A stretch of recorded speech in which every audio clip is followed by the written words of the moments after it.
On a muggy Saturday night on June 7th, 1986, 29-year-old Kathy Lipscomb parked her car in front of an apartment complex in San Antonio, Texas, and reached into her purse for a tube of lipstick. Kathy tilted the rearview mirror toward her face and touched up her lips. And as she looked at her reflection and swept her platinum bangs to the side of her forehead, she almost didn't recognize herself. There was a glow on her face that she hadn't seen in a long time, not since she'd been a newlywed. These days, the happy parts of Kathy's marriage felt very far in the past. Over the last 8 years, she and her husband had had 2 children, who they both loved deeply. But Kathy had come to feel increasingly trapped in her life, until just about a month ago when she and her husband had finally agreed to separate. To Kathy, that decision felt like it gave her back her freedom, and she knew that who she was seeing now in the rearview mirror of her brand new car was a brand new woman. Kathy grabbed her purse from the passenger seat, got out of the car, and walked towards the large apartment building up ahead. And suddenly, she felt really nervous. But it was the good kind of nervous. She had butterflies in her stomach because she was on the way to spend the night with her new boyfriend, who she had fallen completely in love with. Kathy's soon-to-be ex-husband had the kids, and for at least a little while, Kathy could put all her worries out of her mind. So she walked up 2 flights of stairs to the 3rd floor of the building and then rang the doorbell of her boyfriend's apartment. Kathy heard footsteps drawing closer, and then the door opened up, and Kathy beamed at the man standing there. The man grabbed Kathy and kissed her, led her inside, and shut the door behind them. The next evening, Kathy's soon-to-be ex-husband, 30-year-old Air Force Master Sergeant Bill Lipscomb, buckled their 4-year-old son and 7-year-old daughter into the backseat of his car and began driving to the other side of town, where Kathy had just moved into her own apartment. Kathy was supposed to pick the kids up from Bill's house, but she hadn't shown up and she wasn't answering her phone. So now, Bill was driving the kids to her. When they got to Kathy's building, Bill knocked on the front door of Kathy's unit, which was on the ground floor, and he and the kids waited there in silence. When she didn't answer the door, Bill knocked again. But still, there was no answer. He turned to his kids and tried to smile because he didn't want to upset them, but he knew this was actually really weird. Kathy was never even late picking up their kids, so the idea that she just would blow it off entirely and then also not be home made no sense. Bill told the kids to wait at the door, and then he walked back to his car. He got a notepad, a pen, and a roll of tape out of the glove box and walked back to the building. Bill wrote a note stating that he and the kids were there at 6:45 and would try again later. Then he stuck that note to Kathy's front door. Then he looked down at the kids and asked them if they wanted to write their mom a note too. The little girl nodded and took the pen from her dad and scribbled onto the pad, and Bill tore out the page and stuck that to the door as well. The note read in large block letters, "Mommy, we love you." A day later, at around 9:30 a.m. on Monday morning, a woman working at a university health clinic named Sarah Bowers had a question for Kathy Lipscomb, who was one of the nurses that she worked with. So Sarah walked over to Kathy's office. But when she stepped inside, it was empty, and Sarah saw that a bunch of pink "while you were out" memos had piled up on Kathy's desk. Sarah walked in and picked up one of the messages and read it. It was from Kathy's husband, Bill. He had called in an hour earlier looking for his wife. And this, coupled with the stack of other notes that were very similar, gave Sarah a bad feeling in the pit of her stomach, because Kathy was one of the most reliable nurses in the clinic. Like, where had she gone? Why hadn't she called in? Sarah picked up the phone and dialed Kathy's apartment number. She knew it because she and Kathy were actually friends outside of work. But the call just rang without an answer, and Sarah eventually hung up and returned to her desk. But over the next hour, Sarah could barely focus, because all she could think about was Kathy. She kept looking up at the clock on the wall, watching the minutes tick by, hoping to see her friend walk into the office with a totally reasonable explanation for why she was late. Or even without an explanation. It didn't matter, so long as Sarah knew Kathy was okay. By the time the clock struck 10 that morning and Kathy still had not shown up to work, Sarah could not stand it any longer. She got up and walked directly to the office of her and Kathy's boss, Dr. David Pearl. When Dr. Pearl saw Sarah standing at his door with a troubled look on her face, he asked her what was wrong. Sarah told him that Kathy was 2 hours late to work, and she was not answering her phone.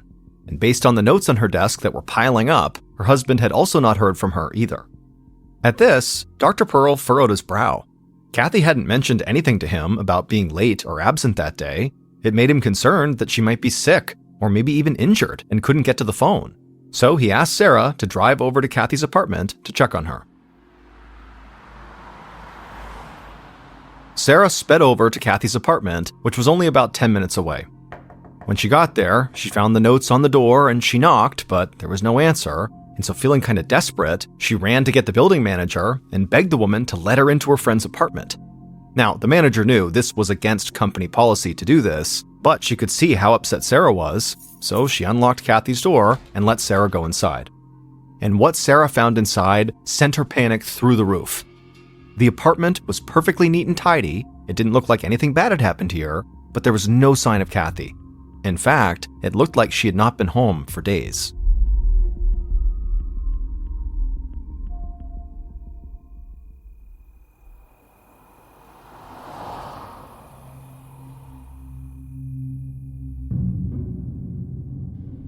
At around the same time, about 15 miles away, an airman who worked at the local Air Force Base was driving to work down a 2-lane road outside of town when he noticed something lying in the grass on the side of the road. The airman pulled over to the shoulder and got out of his car to investigate. He walked off the road and into the grass and stared down into the weeds in utter disbelief. When he got over the initial shock, he ran back to his car, drove to the nearest house, and called the police. It took police officers from the Bexar County Sheriff's Office just a few minutes to arrive at the spot on the road where the airman had made his discovery. It was a strange location for a 911 call. The area was pretty much deserted, and this road was basically only used by Air Force personnel who drove in and out of the base. The police got out of their cruiser and walked to the side of the road into some spiky grass, and just a few feet in, they stopped. For a minute, they just stood there together in silence, looking down. Because there, lying in the weeds below, they saw the dead body of what looked like a teenage girl. She was naked and covered with ants, and they saw thin trails of blood on the sides of her mouth. But as horrifying as all of that was, the officers were actually much more fixated on something else. The girl's body was contorted. Her legs were bent at the knee, and her ankles were crossed, as if she had been sitting crisscross style. Her torso had been folded forward, so her chest was resting on her legs, and there was some kind of fabric under her foot. The officers had been to enough crime scenes to know that this girl's body had not just been tossed out of a car quickly by a person trying to get rid of evidence. Instead, her body had been carefully posed, like whoever killed her wanted her to be found. That afternoon, homicide investigator Sergeant Sal Marin sat in his office at the sheriff's station trying to ID the victim that police had just found on the side of the road. Marin had started off pretty confident that he would be able to figure out who it was pretty quickly. From the looks of things, the victim appeared to be a teenager, and she had been healthy, well cared for, and well groomed. In other words, she looked like she probably had a family who would definitely report her missing right away. But so far, Marin had not been able to find any missing persons reports that matched her description, and he thought that was strange. Just then, a secretary came by and dropped off the medical examiner's report from the autopsy along with the crime scene report. Marin grabbed the medical examiner's report first, and as soon as he opened it, he grimaced. The victim had been sexually assaulted and strangled to death, most likely on Sunday night, so one day before she was found. Her body appeared to have been posed soon after her death, before rigor mortis had set in, which is the stiffening of the body after death. And to Marin, this felt off. Usually, when young women were murdered, the killer was someone they knew, either a partner, friend, or a family member who acted out of rage or jealousy. Sadly, it wasn't unusual to see sexual assault or strangulation in cases like this, but it was extremely unusual to see such deliberate posing of the body. Killers who know their victims often try to cover them up, not display them. Posing a body was evidence of a careful and deliberate killer, acting with a plan. It was something that sadists and serial killers did, and it made Marin think that his killer was likely a stranger to the victim. And that was bad news, because killings by strangers were among the hardest to solve. The suspect pool was enormous, because the killer could be anyone. But as Marin continued through the report, he spotted what he thought might be his first clue. 4 strands of long red hair that were found on the girl's body. The girl was a blonde, which meant the red hairs could have come from her killer. The medical examiner had examined these hairs under a microscope, and they found they had been dyed red and they had no roots. And Marin wasn't sure what to make of this. The hair could be from a wig, or they could be from a woman's head, but Marin found it highly unlikely that his killer was female. He put the autopsy report down and picked up the crime scene report. And here, Marin found his second clue. The victim's clothing, which was a pair of Levi's jeans and a t-shirt, had been placed underneath her right foot by the killer. And what Marin noticed was the clothing had been rolled up rather than folded. Marin picked up a pen and wrote down the word military in the margins. Marin knew that people in the military were trained to roll up their clothes instead of folding them, because it was more compact and efficient. And the girl's body had been found on a road used almost exclusively by members of the Air Force. But before Marin got too deep into his theories on the killer, his first priority was to find the dead girl's identity. Only then would he be able to begin retracing her last moments and figuring out who she had contact with in her final days. So, over the next hour, he began reaching out to local radio and TV stations, asking producers to broadcast news of the crime every half hour, with a description of the young victim. He got the story placement at the top of the afternoon news. Later, at 5 p.m., when still no tips had come in, Marin was getting ready to leave and grab something to eat, but just as he was standing up from his desk, his office door swung open and a deputy handed him a single piece of paper. It was a missing persons report for a woman named Kathy Lipscomb. Her family had just called to report that no one had seen or heard from her since Saturday. And the second Marin started reading the report, he felt a rush of adrenaline. Kathy was petite, blonde, and had gone missing right around the time the medical examiner believed his victim had been killed. Marin thought Kathy might be his victim. But then his eyes settled on Kathy's age, and he felt his excitement drain away. Kathy was 29 years old, almost 30, but the dead woman found on the side of the road looked a full decade younger than that, at least, so Kathy didn't seem to be a match for his homicide victim. Still, Marin wondered if this missing persons report about Kathy Lipscomb was a different kind of clue in his case, because based on Kathy's physical description, it was eerie how similar the two women were. Marin felt his appetite vanish, and he sat back down at his desk. He was starting to fear that he could have a serial killer on his hands, who was hunting petite blonde women, and that Kathy could actually be his second victim. A few hours later, Sergeant Marin's efforts to get the description of his victim blasted out onto the airwaves paid off. By this point, Marin was at home on his couch watching TV when his phone rang. He walked into the kitchen and picked it up. It was the medical examiner's office calling to tell him that a woman watching the news had heard about the discovery of the body and realized that the description of the young victim matched a friend of hers perfectly. At first, this woman had not wanted to believe it, so she actually had gone to her friend's apartment to check on her. But when her friend did not answer the door, the woman had called the police, and the police directed this woman to the medical examiner's office where she would positively identify the body. Marin's victim finally had a name. When Marin heard the name, he immediately turned to the coffee maker on his counter and started brewing a pot. He was going to have to go straight back to work.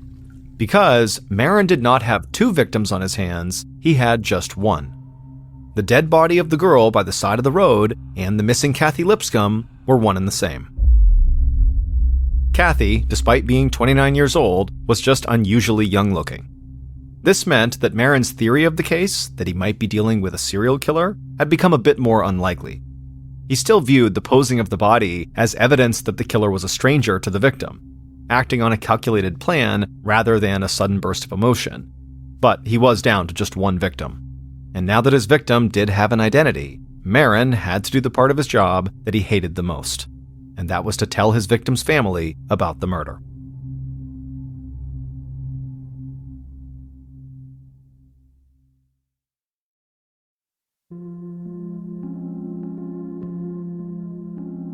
About an hour later, Marin met Kathy's husband, Bill Lipscomb, at the sheriff's station. Marin was aware that Bill was a decorated member of the Air Force, and that he was very young to be a master sergeant, which was a pretty high rank. So Marin knew that the smartest way to approach Bill was to be formal and polite, rather than aggressive, even though divorce was a classic motive for murder, and Bill was a natural suspect. So, in the interview room, Marin reached out and shook Bill's hand and told him he was very sorry about his wife. He promised to do everything he could to bring her killer to justice. But while Marin was giving Bill his condolences, he was also looking Bill over very carefully, visually checking his arms, his hands, and his face for any signs of injury, like bruises, scratches, or fingernail marks that might be evidence of a recent struggle. But, except for the fact that Bill was pale and sweating, he appeared to be physically unharmed. Marin opened up his notepad and asked Bill where he was over the weekend when Kathy had gone missing. Bill said he had been with his and Kathy's children since Friday afternoon. He said they didn't do much, just kind of hung around the house. Bill said Marin could talk to the kids, and they would tell him the same thing. Marin nodded and then asked Bill how long Kathy had been living in her new apartment. When Bill sighed at the question, Marin looked up from his pad. He was surprised to see that Bill almost looked angry. Bill shook his head and told Marin that Kathy had only been in the new place for about a week or so, but the neighborhood it was in had been a point of contention between them. He said he'd warned Kathy it was a bad area. He didn't like the seedy bars and strip joints all over the place, but Kathy had refused to listen to him. The apartment was close to her work, and she told him it was not his business anyway. Bill shook his head again and looked down at the table, and Marin could tell that clearly the separation between Bill and Kathy was still pretty raw. He told Bill he had just one more question, and then he'd let Bill go home to his kids. Marin explained to Bill that based on the location where Kathy's body was found, and the way her clothes were rolled up, not folded, he thought there could be a military connection. He asked Bill if any of his fellow airmen might have had a problem with Kathy, or if one of Bill's subordinates could have been angry at him. And with this question, Bill went from looking upset at Kathy to looking upset at Marin. He said no, absolutely not.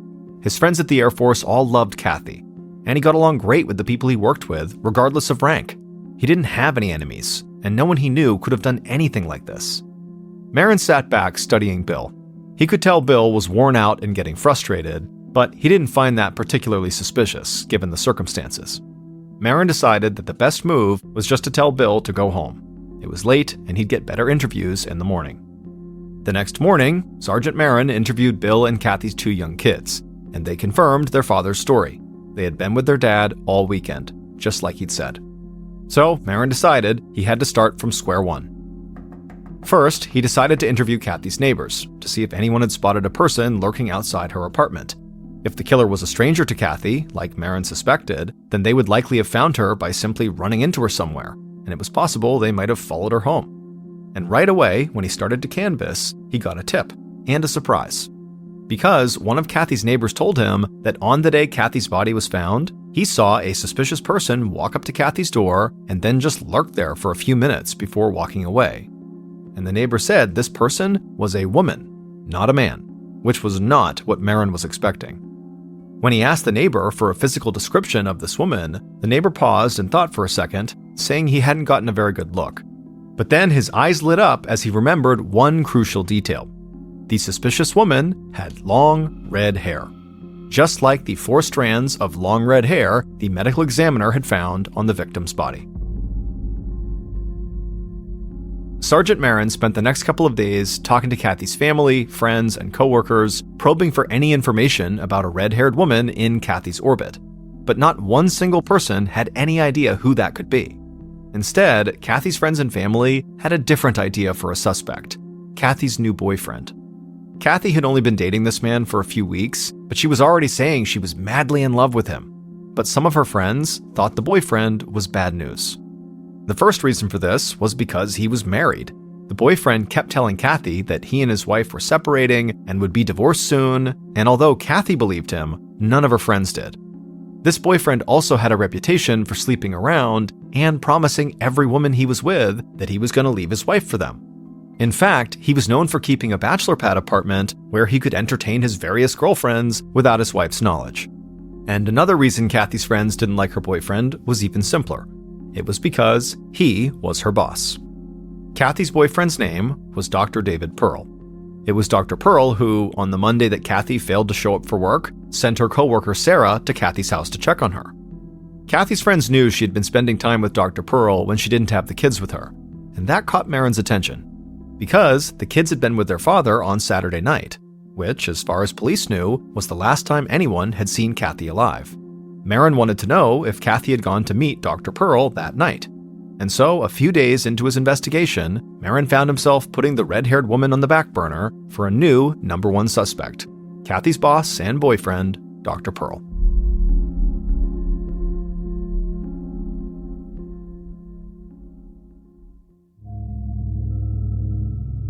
Almost a week after Kathy was murdered, Marin sat at his desk in police headquarters, making a list of possible scenarios while he waited for uniformed officers to bring Dr. Pearl in to be interviewed. He thought maybe Kathy had been pushing Dr. Pearl to get a divorce. Maybe Kathy threatened to tell his wife. Or maybe, Marin thought, the doctor's wife had already found out about the affair and taken revenge on Kathy.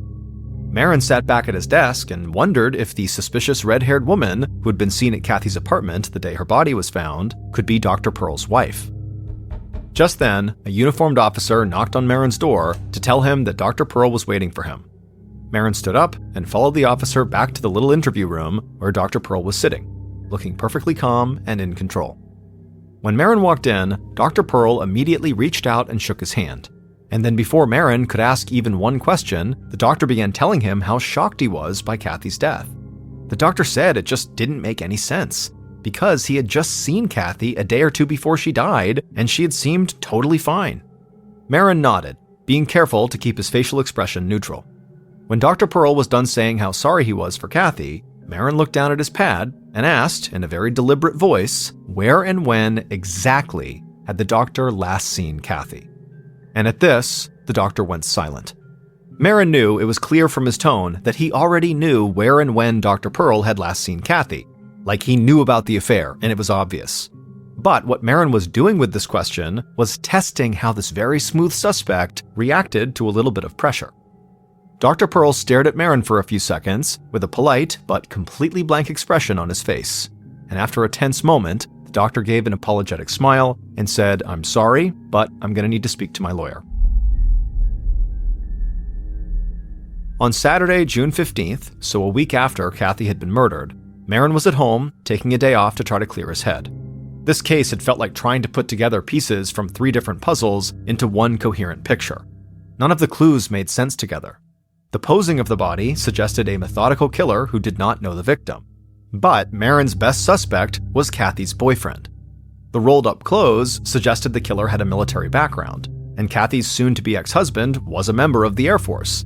But he had a rock-solid alibi, and none of his friends or colleagues had any real link to Kathy. The sexual assault suggested that the killer was a man, but the long red hairs on the body and the suspicious red-haired woman at Kathy's door were evidence that there was a female involved. And beyond all these contradictions, there was very little in the way of actual physical evidence to tie any suspect at all to the murder scene. So when Dr. Pearl had lawyered up during his interview, Marin had had no choice but to let him walk out of police headquarters without charging him. And since then, the only thing he'd learned was that Dr. Pearl's wife did not have red hair and had never been to Kathy's apartment. Just then, Marin heard his phone ring and he hopped up. He hoped it was someone calling to tell him there had been a new break in the case, just like the last time he got a call at home. But when he answered, it was just more bad news. A crime scene tech told him that Kathy's car had been found in the parking lot of a restaurant a mile from her apartment.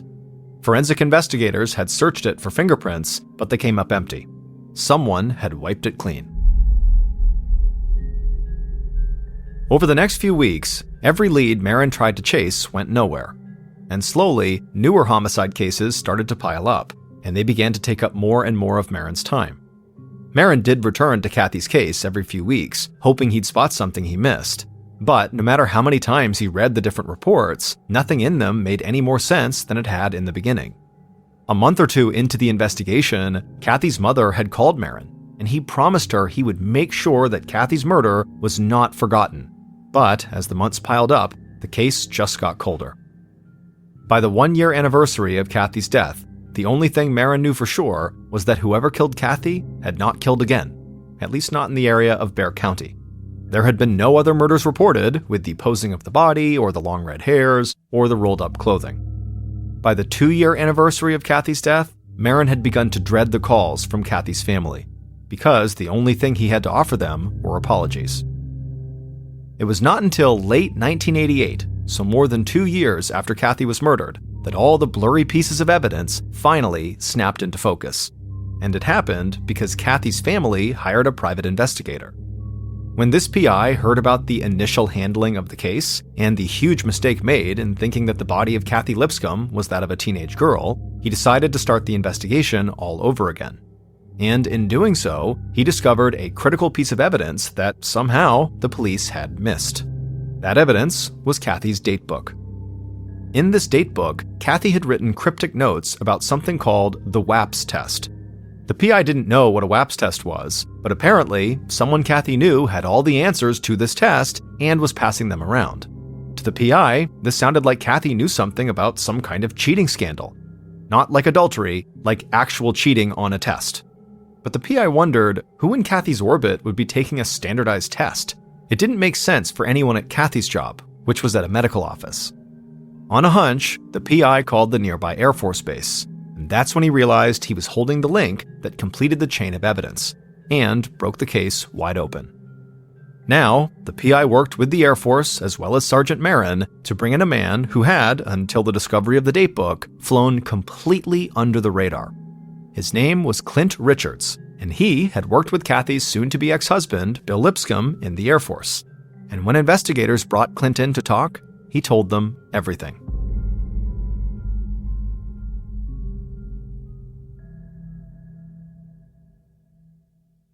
Based on Clint's story and evidence gathered throughout the investigation, the following is a reconstruction of what police believe happened to Kathy Lipscomb on the night of June 8, 1986.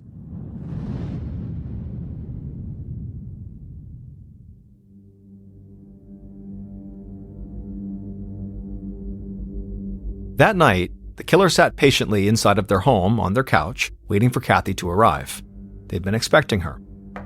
And when the killer heard knocking, they walked across the room, put a smile on their face, and opened their front door. There was Kathy, exactly on time as usual. The killer gestured for her to come inside, and she stepped over the threshold while the killer shut the door behind her. As soon as Kathy looked around the room, she realized something was wrong. It was too quiet. But the killer was expecting this. When Kathy turned to confront them, the killer pushed her to the ground and raped her. Then they grabbed an electrical cord they had hidden nearby, climbed on top of Kathy, and wrapped it around her neck. As they pulled, Kathy tried to fight back, but after several minutes, it was too much and she stopped moving. After Kathy was dead, the killer stood up, crossed the room, and opened a cedar chest. Then they dragged Kathy's limp body across the floor, they folded her at the waist, picked her up, and jammed her inside of the chest, crossing her legs so she'd fit. Once the chest was closed, the killer called a friend. A few hours later, the killer and the friend carried the cedar chest with Kathy's body inside out of the killer's apartment and loaded it into the friend's vehicle. Then, the killer handed the friend 4 strands of long red hair and walked back inside of their house. The friend drove off with Kathy's body and the hair. After a few minutes, the friend turned their car onto a deserted 2-lane road outside of town. They pulled over, removed Kathy's body from the chest, and carefully placed her on the ground on the shoulder of the road. Then, the friend set about staging the scene to look as if the killer had posed Kathy's body on purpose. They rolled up Kathy's clothing and placed it underneath her right foot, and then they laid the 4 long red hairs on top of Kathy's body. Finally, when the scene was perfect, the friend got back into their car and drove home. With Kathy's death, both the killer and the friend were now certain that no one would ever know that the killer had cheated on the promotional exam that the Air Force called the Weighted Airman Promotion Systems Test, or as everybody called it for short, the WAPS test. The friend who dumped the body was Clint Richards, and the killer was Kathy's soon-to-be ex-husband, Bill Lipscomb. It was Bill, the young master sergeant who had moved up the Air Force ranks with shocking speed, who had cheated on the WAPS test. Kathy knew about it, and she had threatened to expose him during their divorce because she wanted Bill to give her full custody of the children. It would turn out that Marin had been correct in his assessment that Kathy's killer had acted with a plan and had deliberately posed her body. But he had been wrong about why. Bill and Clint had worked together to stage the crime scene to make it look like a murder committed by a sadistic rapist. Those long red hairs were part of that staging, meant to throw the police off, and they had worked even better than either Bill or Clint had expected. and this was because of a chain of events that police themselves had set in motion in their early efforts to identify the body found on the side of the road, when they believed the victim was significantly younger than she was. Police had put the description of the victim out to the media, and a friend of Kathy's had heard it. That friend had been the one to make the identification of Kathy's body, but she only did so after going to Kathy's apartment to check on her. The suspicious red-headed woman the neighbor had seen was actually just Kathy's friend. It was a total coincidence, but it had confused investigators for years. Meanwhile, Bill had escaped suspicion with his alibi because he had told his young children to lie to the police about being with him all night. Bill had preemptively suggested to Marin that Marin should talk to his kids because he knew they would lie for him. It was only when the PI began poking around on the case that Bill's 9-year-old daughter finally found the courage to tell the truth. She had not been with her dad the night her mom was killed. Instead, her dad's friend, Clint Richards, had taken her and her brother out for dinner. That was why, when Kathy arrived at Bill's house right on time to pick up her kids like she always was, she found the house too quiet and realized her kids were not there. When Kathy turned around to confront Bill, he raped and killed her. Clint Richards avoided prosecution for cooperating with authorities. As for Bill Lipscomb, he pled guilty to Kathy's murder in order to avoid the death penalty, and he was sentenced to 60 years in prison. However, he was granted an early release in May of 2021. Around 9 p.m. on Saturday, October 15, 1988, a 33-year-old woman named Cheryl Petrie grabbed a candy bar off the rack inside of PJ's Market. PJ's Market was a little convenience store in the city of Port Orchard, Washington, and it was where Cheryl worked. She was the cashier. And without ringing this candy bar up, Cheryl simply handed it across the counter to a female college student who had just come into the store to talk to Cheryl. This student had temporarily moved right next door to PJ's Market, and the student, after coming into the market and meeting Cheryl, they had immediately taken a liking to her, and so it became kind of like her routine to come into the market basically every night and just sit down and chat with Cheryl, sometimes for hours. The student would talk about their day at school, they'd talk about their personal life, they'd tell Cheryl all of their problems and secrets. I mean, Cheryl really became this student's confidant. And believe it or not, this was an effect that Cheryl had on lots of people. Cheryl was incredibly kind, she was empathetic, she was a great listener, she never acted like she was judging you, and she never gossiped about people. And also Cheryl had a very disarming sense of humor. It was very goofy, she was always cracking up at jokes that she had made, and so people just felt at ease around Cheryl. And they typically left interactions with her in a good mood. And on this night, when the student had come into the market, they had told Cheryl that they actually had found an apartment in Port Orchard that they were going to be moving to, so they were going to be leaving PJ's where they were now. But the student had said that they really had no money, and so it was going to be a challenge to furnish this apartment. Heck, it was going to be a challenge just to buy groceries for this apartment. And when Cheryl heard this, she first congratulated the student, but then also said, well, hey, I'll give you some of my own furniture because I don't need it all, and that will help you furnish the apartment. And then also Cheryl had grabbed that chocolate bar off the rack and given it to the student for free as a sort of like, here's your first grocery as well. The student was totally floored by Cheryl's generosity and tried to tell her, keep your furniture and you can keep this chocolate or I'll pay for it. But Cheryl insisted. She was like, nope, tomorrow I will bring you furniture and please take this candy bar. And so the student finally relented and thanked Cheryl profusely. And really, this behavior was so typical of Cheryl. She was a single mom raising a 9-year-old girl and a baby boy, and so she worked 2 jobs to make ends meet. On the weekends, she worked at PJ's Market, and then during the week, she worked at a Ford car dealership. But despite being totally swamped basically all the time providing for her family, any spare time Cheryl had, she tried to give it to other people. Whether that was helping a coworker with their resume or baking some goodies for a sick friend at church, Cheryl was all about helping other people. The area of Port Orchard where Cheryl lived was only about an hour away from the big city of Seattle, but to Cheryl, this part of Port Orchard felt much farther away than that. She lived in this tiny little blue single-story house that was tucked away in the woods, surrounded by all these tall trees. The road to her house was very rural and winding, and so where she lived felt very isolated. It was a beautiful area, no doubt, but it was also kind of a bad neighborhood. In fact, a man had been shot and killed not far from Cheryl's house just a year earlier. But this home was all she could afford. Basically, Cheryl was poor and had almost nothing of her own. But whatever she did have, she was far more likely to give away than keep for herself. Eventually, Cheryl would tell the college student that she really needed to get back to the other customers and kind of do her job and not just sit here and chat this whole time. And so the student said, thank you again for the candy and for the offer of the free furniture. And then the student left the store, at which point Cheryl reached into her pocket and grabbed some change and dumped it in the register to pay for the candy bar. Even though Cheryl knew she very likely could have gotten away with simply giving out the candy and not paying for it, Cheryl was unfailingly honest, and so she knew she wanted to pay for the candy. Cheryl would man the register until 11 p.m. that night, chatting with many more regulars who came in and out, and then at 11 p.m., Cheryl locked the front door, and then she checked the register to make sure it was all balanced and all the cash was in there, and then by 11:15, she was calling her boss to report that her shift had gone fine and that she was taking off for the night. After Cheryl had left and locked the store behind her, she made her way out to her beat-up silver sedan car that was parked outside, and then she began the drive back home, knowing that she'd be right back to PJ's the very next morning, right when it opened at 7 a.m. At the same time that Cheryl was wrapping up for the night and making her way home, her ex-husband, Roland Pitre, who lived on the other side of town, was very excited. This was the night that Roland was going to win back Cheryl. Roland glanced at his watch and saw it was just past 11 p.m., and so it was almost time. He imagined how happy Cheryl would be when he unveiled his big surprise.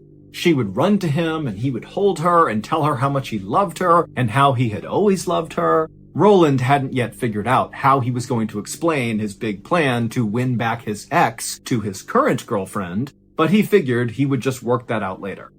The most important thing for Roland right now was showing Cheryl how wrong and stupid he had been and how much he needed her and how much she needed him. Also, he knew their kids would be totally thrilled if they got back together. Roland was looking after their son and daughter that weekend, and he had seen firsthand that his daughter was clearly very upset about the fact that her parents were split up. Roland and Cheryl had a very complicated history, but Roland knew, really, their breakup was his fault. They had met about 12 years earlier when Roland had been on leave from the military. At the time, Roland was a Marine sergeant, and he was also a very accomplished judo instructor. He was handsome and charismatic, and he had a charming Creole accent because he had grown up in a Cajun French family near New Orleans. But despite how appealing Roland looked, he actually was kind of a terrible romantic partner. Every woman he had ever been with, he had cheated on and then made up elaborate lies to cover it up. But regardless, Cheryl had fallen head over heels in love with Roland. And part of the reason that happened was because Cheryl was actually pretty insecure. She had long auburn hair and beautiful blue eyes and this amazing personality. But to Cheryl, she felt like she was kind of plain looking, and she also felt like she was kind of chubby, and she got the sense that men kind of did not find her all that attractive. And when she met Roland, she saw right away that the other women he had been with were these overtly glamorous and beautiful women. And so when she noticed Roland taking an interest in her, it was incredible. She felt so lucky. And so Roland and Cheryl had gotten married, they had had their daughter together, and then basically right away, Roland had begun cheating on Cheryl. They ended up getting divorced 8 years earlier in 1980, and it was right around this point that Roland really just totally blew his life up. The woman Roland was cheating on Cheryl with was also married, and so Roland came up with this plot to murder this woman's husband.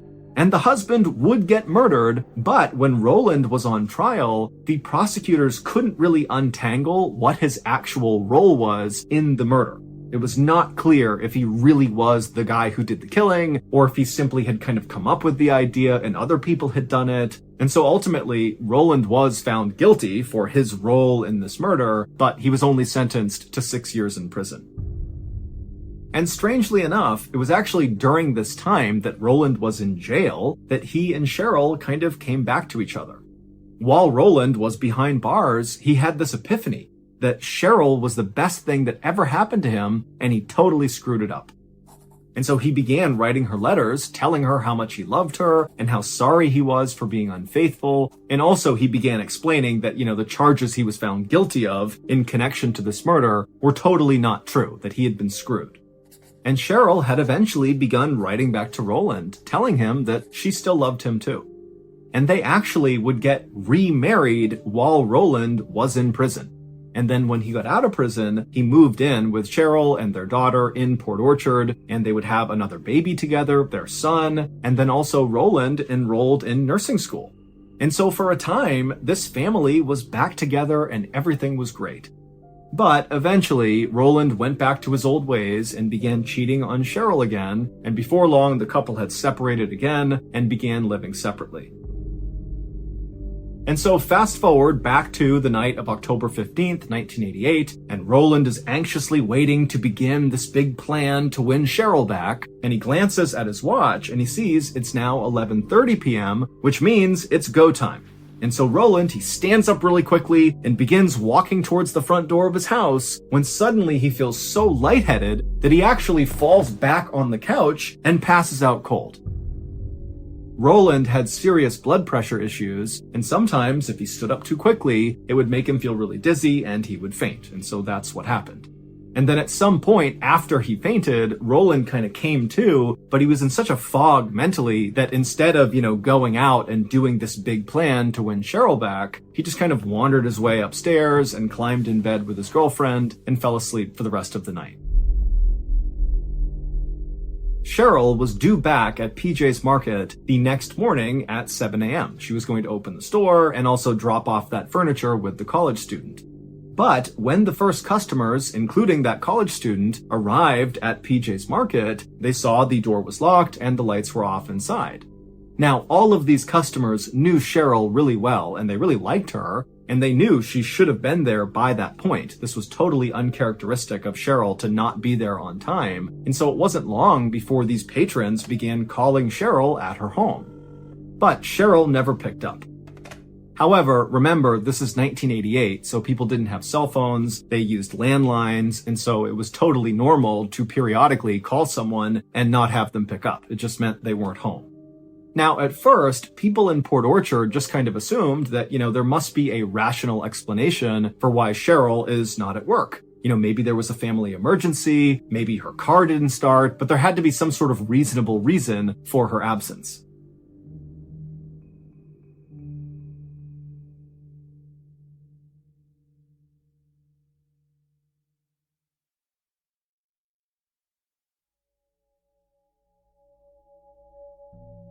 But that night, Cheryl didn't show up at Roland and his girlfriend's house to collect her daughter and son. Now, Roland didn't know that Cheryl had missed work all day that day, and so he assumed Cheryl must just be running late. But by 6:30 p.m. that night, when still Cheryl had not arrived and she hadn't called, Roland finally called Cheryl. But she didn't answer, and so Roland just left Cheryl this very upbeat message on her answering machine and then waited for her to call back. But despite how cheerful this message was that Roland left, it kind of betrayed the way he actually felt. Roland was not happy. That morning, when he had woken up and realized he had slept through the night and not done the big plan to win Cheryl back, he felt so stupid. He had this chance to win her back, and he blew it. But over the next couple of hours, when Cheryl did not return Roland's call, he went from being solely worried about, how he blew this opportunity to win his ex-wife back, to now just being concerned about his ex-wife. Where is she? What's going on? And so late that night, Roland would actually call the police and report Cheryl missing. A deputy came out to Roland's house to take down this report, and then Roland actually gave the deputy a spare key to Cheryl's place, and then this deputy went to Cheryl's house. It was totally quiet. He knocked, there was no answer. He let himself inside using this spare key, and he found the home was totally in order. There was no sign of any disturbance whatsoever. The deputy eventually walked over to Cheryl's answering machine, and he saw there was a blinking light, which meant there were messages that had not been played yet. And so he hit play, and the first message was from Cheryl's daughter, who was calling to say goodnight and I love you. And then there were several messages from customers from PJ's Market that were calling to ask, why Cheryl was not at work and was she okay. There was a message from Cheryl's boss also asking, what's going on? Why aren't you at work? And then there was that message from Roland, who had called when she had not come to pick up the kids. And then the last message on the machine played, and when the deputy heard it, he knew something was terribly wrong. The last message was from a stranger who was calling Cheryl to be like, hey, I found your purse floating in Lake Union, which is near Seattle. And the stranger was like, I don't know if your purse was stolen and dumped here, or if you were here and you left it in the water or something, but I'd love to give the purse back to you. And the stranger left a phone number for Cheryl to call so she could come and pick up her purse. Lake Union was only about an hour away from Port Orchard, where Cheryl lived, but there was just no real reason she would ever be around Lake Union. She never went on trips. She didn't have the time or money to, even for short ones, like going to Lake Union an hour away. And then also, Cheryl's entire life was in Port Orchard, and her life was her kids, her jobs, and the church. And so there was just no logical explanation for why Cheryl's purse would be in Lake Union. But regardless, detectives from Port Orchard, along with police from Seattle, linked up and went out to Lake Union and began looking for Cheryl's car, because maybe she did go out here, maybe she did lose her purse in the water, and maybe she's still here. But Lake Union is a very busy place with lots of people and businesses living right along the water's edge, and even more people living right on the water in houseboats. And so there were literally thousands and thousands of cars all over Lake Union, so trying to find Cheryl's nondescript silver sedan took some time. But on the night of October 19th, so 3 days after Cheryl had failed to show up at PJ's Market for that 7 a.m. opening, police would find her car near Lake Union. And at first, it seemed like, Cheryl must have just driven here and abandoned the car for some reason, because there was no sign of a struggle inside or outside of the car. There was nothing strange about this car. It was just parked in a lot. But when authorities went around to the back of the car and used a screwdriver to pop open the trunk, they realized right away that that could not have been what happened, because Cheryl was in the trunk, and she was deceased, and very clearly had been beaten to death. The investigation into Cheryl's murder would take more than a decade. The police started with Roland because 1, he was Cheryl's ex-husband, and 2, because Roland had previously been convicted for his role in a murder, even though the details of exactly what he did were never really clear. But Roland had an alibi that was airtight. He had witnesses that could confirm he was nowhere near Lake Union or Cheryl on the night that she was killed. And Roland was very cooperative with police after finding out what happened to his ex-wife. He was really bent out of shape. And so Roland very quickly signed paperwork to allow detectives to come into his home and search it and search all of his things. And he also began regularly contacting the police to offer up any information he could think of that could be useful, including an odd story he told about this young man that was following Cheryl around in the few days before she died. He didn't know much about it, but he knew there was something odd happening with this young man. Now, Roland didn't really have much more information than this suggestion that somebody was following her around, and so police were never really able to fully follow up on that lead. But police did interview virtually everybody in Cheryl's life, from her friends to her family to her coworkers at the Ford dealership and PJ's Market. They talked to people at church who knew her, and nobody really popped up as being very suspicious. Basically, everyone said, look, Cheryl was this incredible person who everybody seemed to love. It makes no sense that somebody would want to harm her. But a year after Cheryl's death, the police would get their first big break in this case. A newspaper journalist contacted the police to let them know that this random young man had contacted him and confessed to killing Cheryl and then hung up without giving his name or his location or how to get in touch with him again. It was almost like this person had called just to get this huge secret off their chest somewhat anonymously. The police convinced the journalist to actually write a story about this strange call he got to see if maybe they could flush out this young man who had just confessed. And when this article ran in the newspaper, one of Cheryl's old coworkers from the car dealership called the police to be like, hey, there was this young man who worked at this dealership with us and with Cheryl who was totally creepy and definitely had a thing for Cheryl. The coworker said this guy's name was Albie Brotsweller and that he worked in the garage and he was known as a kind of odd guy with a short temper who totally creeped out all the women who worked at the dealership. And this coworker would tell police that before Cheryl died, she had been working with Albie on his resume. And while they had been working together, Albie had developed this weird fixation on Cheryl. And when police began looking into Albie, they discovered he had quit his job at the dealership a day before Cheryl went missing, and then a couple of days after he had quit, so by this point Cheryl has been found murdered, one of Cheryl's colleagues said they saw Albie, and he had this really deep cut on his hand that he kept wrapped in a big bandage. Detectives would also discover that Albie's father lived right near PJ's Market, and Albie's mother lived right near the area where Cheryl's car had been found, out near Lake Union. And so suddenly, Roland's previously odd-seeming story about some random young man following Cheryl around before she was murdered made a lot of sense. It seemed like Albie was this strange young man Roland was talking about. When detectives tracked Albie down, he was sullen and totally uncooperative. But eventually, the police got him to talk, and he would tell them that he had cut his hand fishing.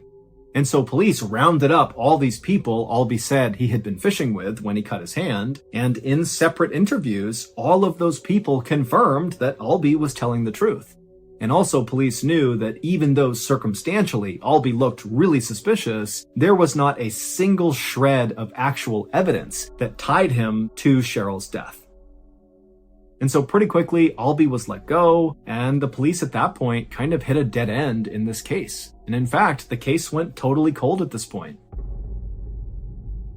And then, one day in 2002, so 14 years after Cheryl was murdered, a man in prison got word out to police that he actually knew exactly who killed Cheryl. He said the murderer's name was Frederick J. McKee, and that he was currently incarcerated for cooking meth. Now, we don't know exactly how this inmate knew Frederick was the killer, but this inmate who called police was cellmates with Frederick McKee, and so very likely he overheard Frederick say something incriminating, and so this inmate called the police. And so police got a DNA sample from McKee, and they compared his sample to the skin cells that were found on the duct tape that had been used to bind Cheryl's hands when she was killed, and unbelievably, it was a match. Frederick was the killer. But as police dug deeper, they quickly realized that, Frederick's heinous actions of actually killing Cheryl was not the worst part of the story. The story of what really happened to Cheryl Petre was so insanely nonsensical that right away, newspapers all over the country began to cover it. It was converted into a true crime documentary, and even a famous author wrote a book about it. I mean, this story really was just totally sensational. First, I'm going to give you the facts of what happened to Cheryl. And then I'm going to give you the absurd and tragic explanation for why these things happened to Cheryl.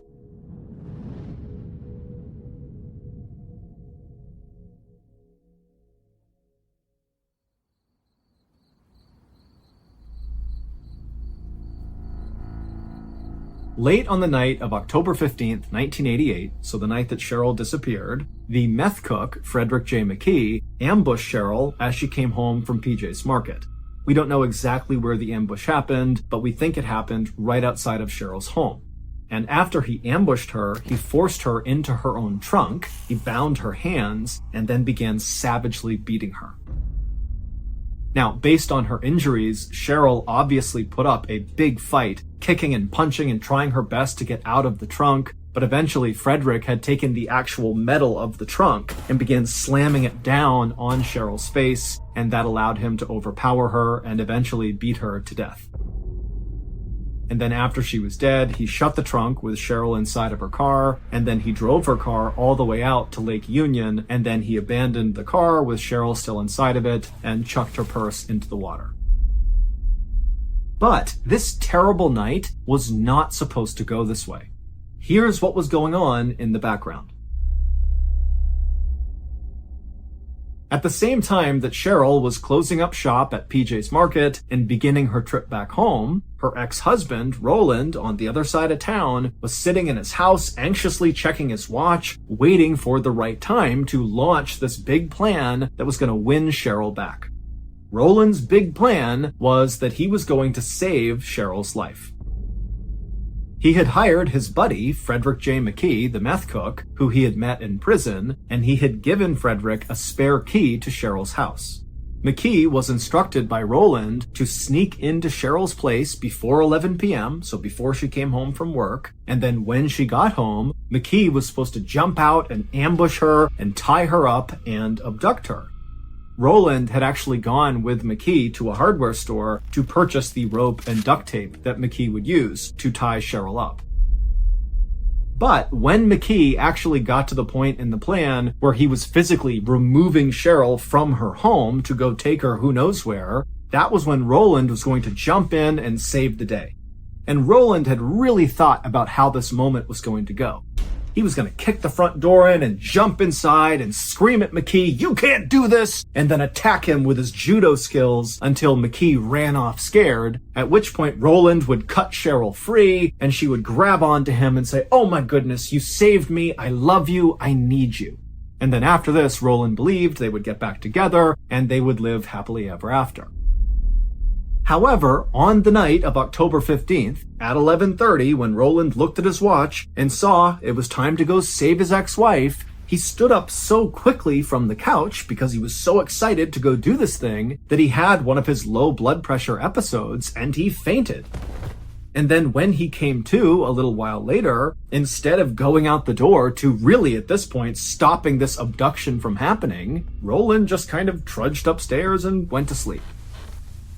And this was a really big problem because Frederick J. McKee, the meth cook, he was hired to actually abduct Cheryl. He was not aware that this was actually a setup for Roland to come in and save the day. McKee literally believed Roland wanted him to abduct his wife. And he didn't ask any questions. He just said, "Okay, I'll do that." And then when Roland didn't show up, Frederick went through with the actual abduction of Cheryl, and during this abduction, things got out of hand, and Frederick wound up beating Cheryl to death. Both Roland and McKee would be convicted for the murder of Cheryl Petrie.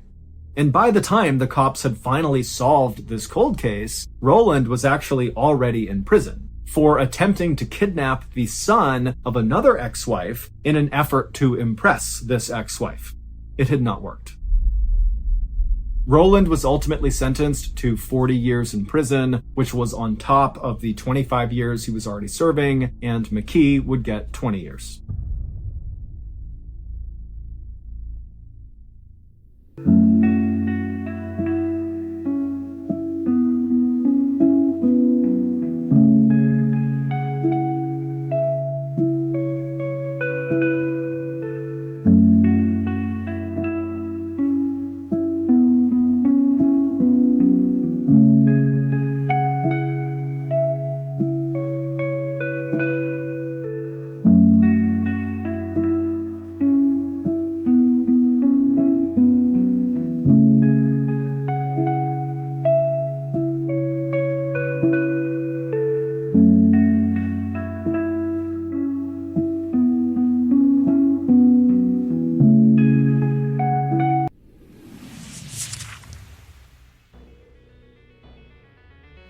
Thank you for listening to the MrBallen Podcast. If you enjoyed today's story and you're looking for more strange, dark, and mysterious content, be sure to check out all of our studio's podcasts. We have this, which is MrBallen Podcast, also MrBallen's Medical Mysteries, Bedtime Stories, and Runful. To find those shows, just search for Ballen Studios wherever you listen to your podcasts. If you want to watch hundreds more stories like the one